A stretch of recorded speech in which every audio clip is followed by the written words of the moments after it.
intuições, talvez, enfim, influenciações que recebemos para chegarmos nesse ponto.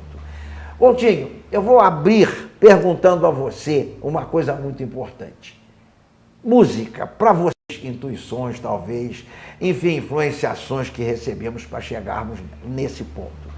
Coutinho, eu vou abrir perguntando a você uma coisa muito importante.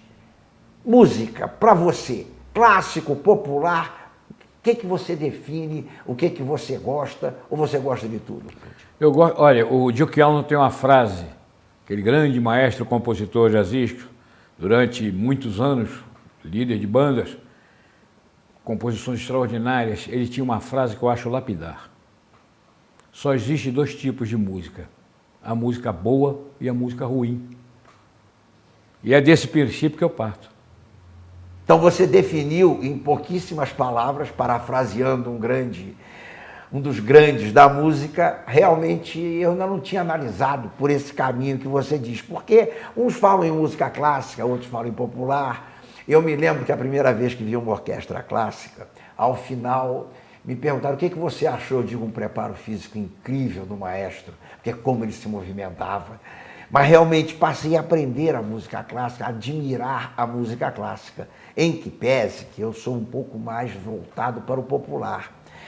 Mas, Coutinho, vamos começar falando da nossa música, vamos começar falando de Brasil, MPB. O que você conceitua? Olha, a música popular brasileira, ela tem uma história belíssima, começou nos anos 30. Eu, por exemplo, meu pai, ele gostava muito de música popular brasileira, e eu aprendi muito com o Almirante. Um grande nome, a maior patente do rádio brasileiro. Eu ia às tardes ao Museu da Imagem e do Som conversar com ele. E eu bebi daquela fonte durante alguns anos. Depois ele se afastou e foi morar na rua Marise Barros. Eu passei a frequentar a casa dele. Ele sempre foi muito gentil comigo, porque ele me via interessado em música brasileira. Lamentavelmente, este país não tem memória musical.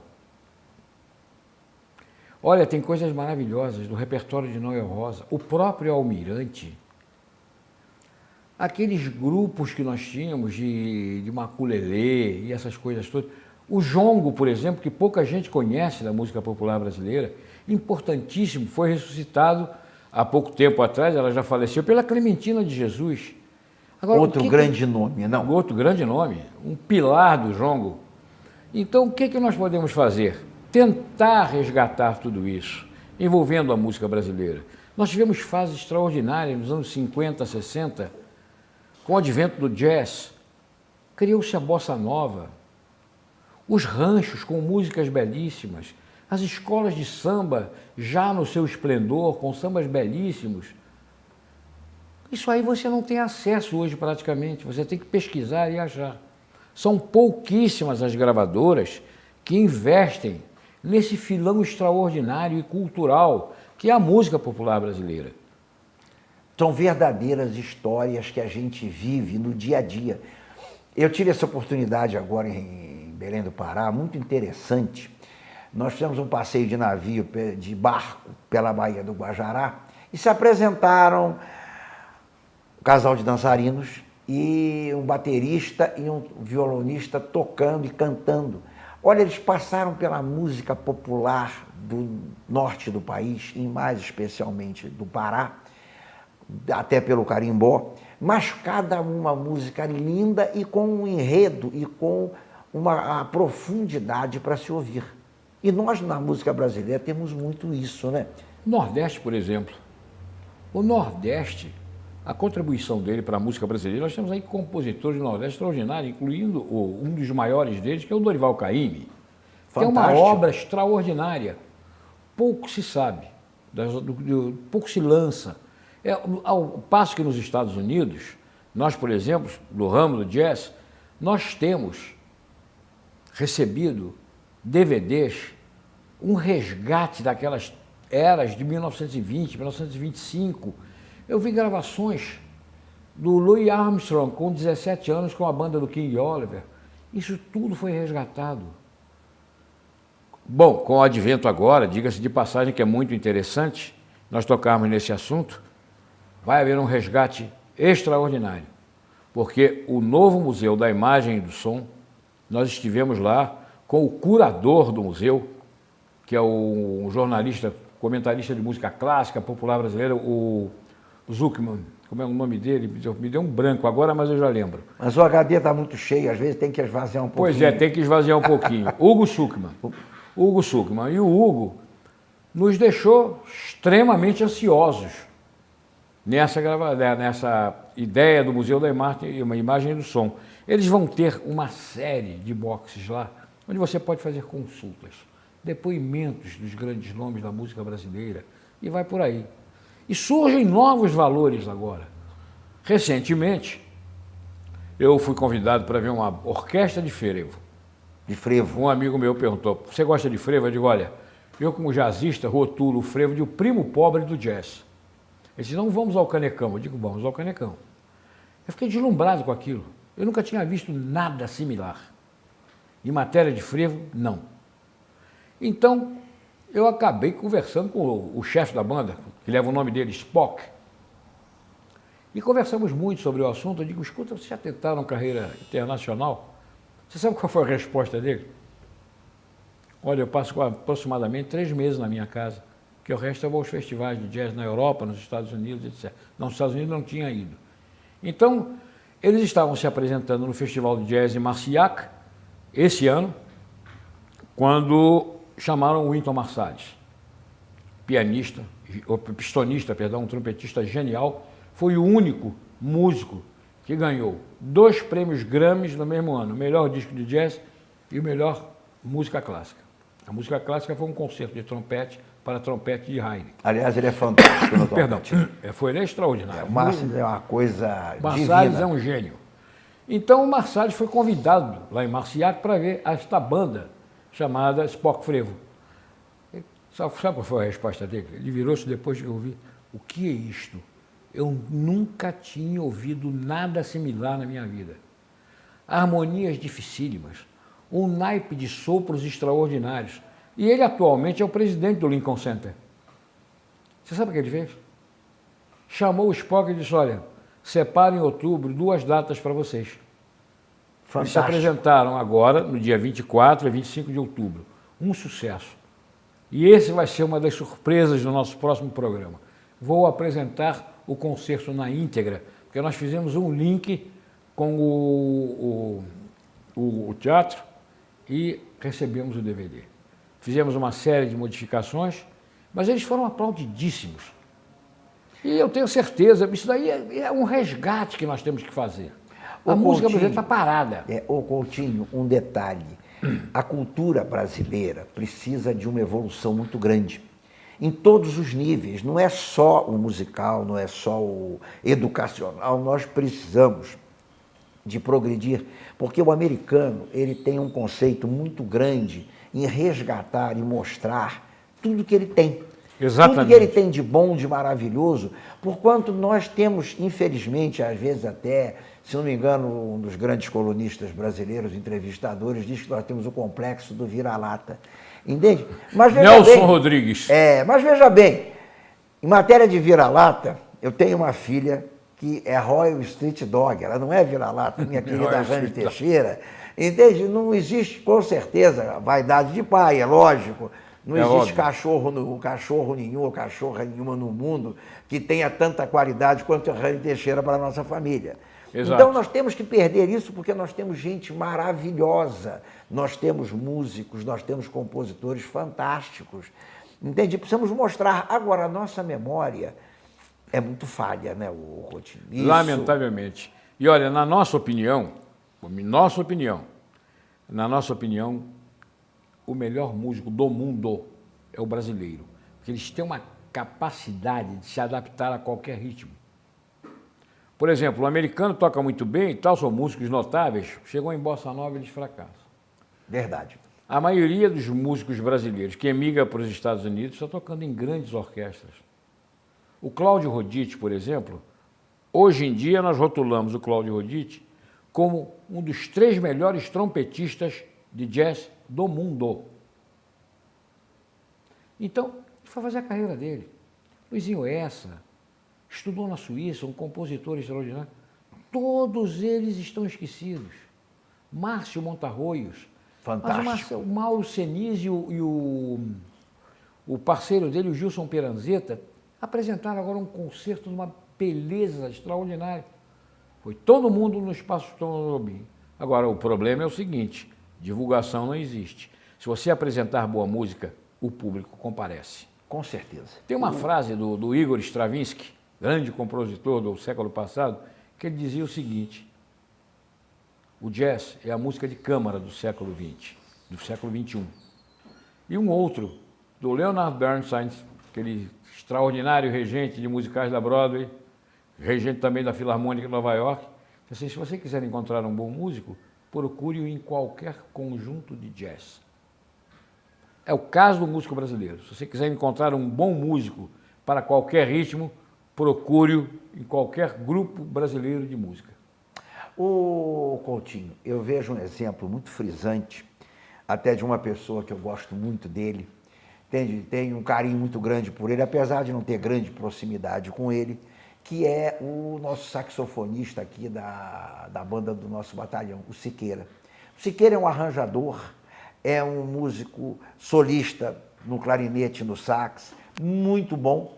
E eu já disse várias vezes: Siqueira, você tem que ir à luta, cara, você tem que ir ao mundo, porque você não é para ser um músico militar. Não, qualquer dúvida contra o músico militar, até porque as nossas bandas militares nos dão maravilhosos concertos. Notáveis. Banda dos Fuzileiros Navais, a banda, que coisa incrível. Você sabe que a banda marcial dos Corpos de Fuzileiros Navais foi convidada para fazer em 1999 a abertura do maior festival de rugby, futebol americano. Uhum. Ela foi um sucesso, uma coisa extraordinária. Bom, você deve ter visto aquele grande maestro que esteve aqui conosco, a sua orquestra maravilhosa lá na Arena HSBC, aquele músico que vem realmente modificando a música mundial de bandas e de orquestras, que vem, inclusive esteve aqui agora recentemente, que abriu o seu programa lá na Arena HSBC e fechou com a banda dos Fuzileiros Navais. Ele pegou um grupo de gaitistas dos Fuzileiros Navais. Gaitas de Foles. Gaitas de Foles. E fechou e disse claramente: eu estou aproveitando o que tem de melhor dentro desse nível. E realmente maravilhoso o nível que nós assistimos agora recentemente. Com certeza você esteve lá vendo André Rieu. Ah, o André Rieu. André Rieu trouxe... Eu me dou muito bem com ele, mas o grande problema foi que eu estava viajando na época que ele esteve aqui. Você perdeu coisas maravilhosas. André é uma figura... Você sabe de quem ele era amigo e frequentava a casa no início da carreira dele? Jacques Klein. Na nossa opinião, um dos melhores pianistas clássicos. Fantástico. Do Brasil. Atualmente, o melhor de todos, eu acho, é o Nelson Freire. Mas o André Rieu foi muito feliz quando disse: olha, escolhi os melhores aqui, e os melhores... É muito inteligente. São, você vê, ele tem 2 ou 3 brasileiras fantásticas cantando com ele, lá. Não, essas integram a orquestra dele. A orquestra dele, cantando com ele. Inclusive, ele comentou... É o back vocal dele. Que uma delas chegou para ele e disse: olha, eu gostaria de cantar para você ouvir. Ele contou isso ao vivo. Ele acabou de cantar e foi contratada. Ele hoje em dia vende milhões e milhões de discos, ele tem um marketing também extraordinário. Fantástico, né? Fantástico. E além disso, ele é muito competente com os arranjos que ele faz. Ele tem um lastro cultural, musical, tanto clássico como popular, muito apurado. Ele hoje é um cidadão do mundo, né? Claro que sim. Ele não tem mais uma nacionalidade. Ele é um patrimônio nosso. É um patrimônio da nossa humanidade, né? O último que eu conheci chamava-se Dizzy Gillespie. Você tocou num nome fantástico. Eu sou fã de Dizzy Gillespie. Aliás, até por criação, contava isso para você ainda há pouco, meu pai foi músico profissional, tocou em algumas grandes orquestras, mas a saúde não permitiu continuar, era trombonista. E eu não consegui fazer nada nesse ramo, nessa área. Mas realmente você ouvia a música, você ouvia os grandes compositores, enfim, os grandes cantores. Falávamos ainda há pouco de Miltinho, né? Miltinho, um cantor extraordinário. E uma coisa, e que dicção fantástica, né? Pois é, você não perdia uma palavra nada do que ele dizia. Era o Nat King Cole brasileiro, porque o Nat King Cole, quando ele canta, você pode tirar a letra tranquilamente. que a dicção dele Aliás, é perfeita. você falava da situação maravilhosa que nós temos hoje, tecnicamente falando. Você já viu aquela gravação feita com a filha do Nat King Cole, com o Nat King Natalie Cole. Cole? Natalie Cole. Natalie Cole, tem, ela conheço. canta, ele conta e ele Unforgettable. Que coisa fantástica. Espetacular. Mas olha, eu vou te fazer uma pergunta que eu gostaria de fazer a uma pessoa de conhecimento, e você tem esse conhecimento. Nat King Cole e Fred Cole. Quem você achou melhor? O Nat King Cole teve a sua época. Primeiro que ele não começou a carreira dele musical como cantor. Ele criou um trio de jazz chamado King Cole Trio.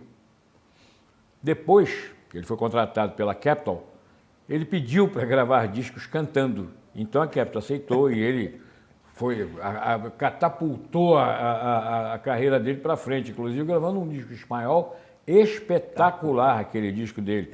Dicção perfeita, já que você falou em dicção. Então o Nat Cole, agora, engraçado, você ouve o Nat King Cole e vai ouvir o outro. O Fred. É diferente. O Fred é completa. Primeiro que ele tem uma coloratura de voz completamente diferente da do Nat King Cole, que eles chamavam de Velvet Voice, a voz de veludo. E o Fred Cole, não. O Fred Cole tem mais um potencial de voz muito maior, em termos de afinação. A coloratura dele de voz também se adequa perfeitamente, mas não podemos dizer que ele é um mau intérprete. Ele é muito bom, na nossa opinião. Eu vou te ser franco, interessante. Eu gosto muito do Fred, acho o Fred fantástico. Tive a oportunidade de vê-lo aqui no Rio. Achei maravilhoso a apresentação dele. E realmente, ô Coutinho, música é uma coisa divina, né? É uma coisa que a gente se envolve. Exatamente. Toda e qualquer música, todo e qualquer arranjo, nós ouvimos música. Tanto que você vê os lugares que eu reputaria de melhor para se ouvir música são dentro dos templos. Que aquelas criptas são maravilhosas, aquelas formações. Exatamente. O grande problema ali, sabe qual é? Que é tão fantástico assim. É o problema daquelas cúpulas ali. O som brilha, que é uma coisa extraordinária. É incrível, né? A acústica dessas conchas são espetaculares. A melhor acústica do Brasil, na nossa opinião, ainda é a da Sala Cecília Meirelles. No Rio, ali no centro do Rio, No né? centro do Rio. A acústica do Municipal é muito boa, mas, na nossa opinião, é a da Sala Cecília Meirelles, que, graças a Deus, vai ser reinaugurada ainda este ano. Que maravilha. É o que? Federal, estadual, Ministério da Cultura? Ela pertence ao Ministério da Cultura. Que bom a gente ouvir dizer que o dinheiro nosso está sendo empregado nesse tipo de coisa, né? Nesse tipo de atividade que só traz vantagem para nós brasileiros. Não, a Secretaria de Cultura está procurando fazer o melhor. Por exemplo, aquele Teatro Baden-Powell que está sendo reformado, ele vai se dedicar exatamente a isso. E com a vinda do Museu da Imagem e do Som, nós vamos ter lá um palco, eles vão ter lá um palco, para que você se apresente lá, mostre o seu trabalho, que isso é muito importante também. Muito importante. Porque é a tal história que nós sempre batemos nesta tecla. Se a música for boa, o público vai. Sem dúvida nenhuma. Agora, ela tem que haver um marketing muito forte por causa dela. Porque hoje está todo mundo vendo televisão, não vou sair de casa porque tem a novela para assistir, não sei mais o quê. Então, você fica prisioneiro da programação de TV. Por quê? Porque você não sabe o que está acontecendo com a música. É muito interessante, né? Você reúne assim grupos, eu diria heterogêneos, por quanto você está falando com grupos que fazem parte, ô Coutinho, de um cotidiano totalmente diferente, esse nosso encontro agora. Mas sentimos que vários colegas, vários amigos preferiam que aquele horário assim da novela desse para ver a novela. Exatamente. Entende? Nós ali naquele ambiente diferenciado, por quanto você sente que o norte tem uma característica, o sul, o sudeste, o centro-oeste, entende? Todos eles trazem uma série de coisas totalmente diferentes dos seus lugares. Entende? Quando a gente pode aproveitar, até o pessoal lá brincava muito comigo, poxa, você está com muito gás, hein? Porque vai para tal lugar, você vai. Eu vou para tudo que é lugar. Exatamente. Entendeu? Estou aqui para aprender, estou aqui para ver, para conhecer. Pois é, hoje, por exemplo, eu estava conversando com um amigo meu que me ligou de manhã e o Teatro Municipal vai apresentar uma temporada lírica extraordinária no próximo ano. Vão trazer, como eu sou da época de Beniamino Gigli, Giuseppe Di Stefano, os grandes tenores da atualidade, as sopranos extraordinárias também. De repente acabou tudo isso. Aí pegaram o Teatro Municipal para alguns eventos, etc. Mas começou a melhorar a coisa no Teatro Municipal. Recentemente eu estive lá e eu fui ver, olha, tanta coisa na nossa cabeça. Fui ver uma orquestra de câmara, extraordinária, holandeses, muito bons. Agora, tem que tirar o chapéu em matéria de música clássica, temos que admirá-la, Miriam Dalsberg. A Miriam Dalsberg é extraordinária. Está trazendo agora o Balé de Kirov. Balé de Kirov. Eu tenho certeza que vai lotar o Teatro Municipal. Ah, com certeza. Porque tudo aquilo que a Miriam toca, dá certo. Ela tem um gosto extraordinário, um bom gosto natural. Verdadeira Midas. Exatamente. E ela vive em função disso. Todo ano ela nos presenteia com grandes atrações internacionais de música clássica. Ô Coutinho, de um modo geral, aqueles que fazem com amor, às vezes até um amor exacerbado, nos trazem coisas maravilhosas à frente, nos sim, mostram coisas perfeitamente. que você, por exemplo, dentro da tua área, a gente percebe o seguinte, você consegue ver nas entrelinhas dos fatos e dos atos e das apresentações, coisas que nós, que não somos, apesar de sermos amantes da música, não somos conhecedores. Você está tocando uma série de fatores, uma série de nomes, que realmente, cada um que você toca, chama a nossa atenção. Isso é muito importante. Eu vou pedir agora ao Kaique que faça uma inserçãozinha dos nossos apoiadores, para que nós demos um intervalozinho e retornamos em seguida, que ainda tem muita coisa para falar, o Coutinho. Kaique, por favor, nossos apresentadores, nossos apoiadores. Spoken